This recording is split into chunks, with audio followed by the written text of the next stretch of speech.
কোন জায়গায় যদি আমি দলিল না দিই খপ করে আমার ধরবেন আজকে।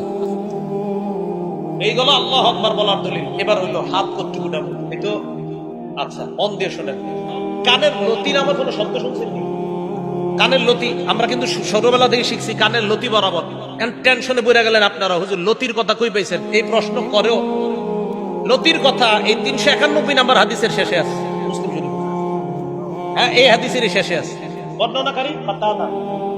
এই কাতাদা রাদিয়াল্লাহু তাআলা আনহু বর্ণনা, আন্নাহু রাআ রাসূলুল্লাহ সাল্লাল্লাহু আলাইহি ওয়াসাল্লাম কাব্বারা, আল্লাহ নবী তাকবীর বললেন, রফা ইয়াদাই, নবী হাত উঠাইলেন, হাত্তা ইউহাদি বিহিমা ফুরুআ উযুনাই, আল্লাহ নবী দুই হাত কানের লতি বরাবর উঠাইছে।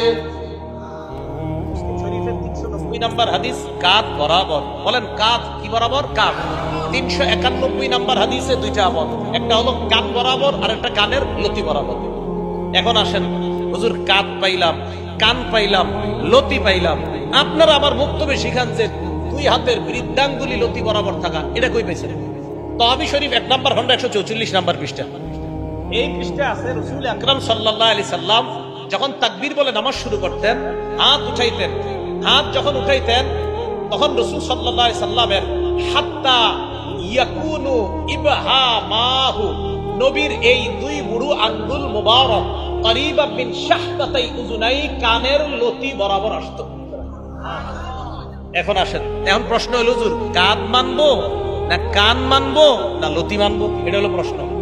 আমি আরিফ বিন হাবিব বলবো, আমি এমন এক আমল করবো যে আমলে নবীর 3 হাদিসের উপর আমল হয়। এখন আমার দিকে তাকান, আন্দাজি ঠিক করেন না, বুঝে শুনে করেন। এই দেখেন, এই দেখেন বুড়ো আঙ্গুল কানের লতি বরাবর আছে। আবার দুই হাতের তালু দেখেন কান বরাবর। দুই হাতের তালু কি বরাবর? বুড়ো আঙ্গুল কি বরাবর? লতি। আর দুই হাত কান বরাবর। তাহলে লতি বরাবর হাত উঠাইলে কাদের হাদিসের আমল হয়? কানের হাদিসের উপর আমল হয়, লতির হাদিসের উপর আমল হয়। আমার সব বেশি দরকার তাই আমি 3 হাদিসের উপর আমল করি। আপনি যদি সব কম দরকার হয় করেন কম।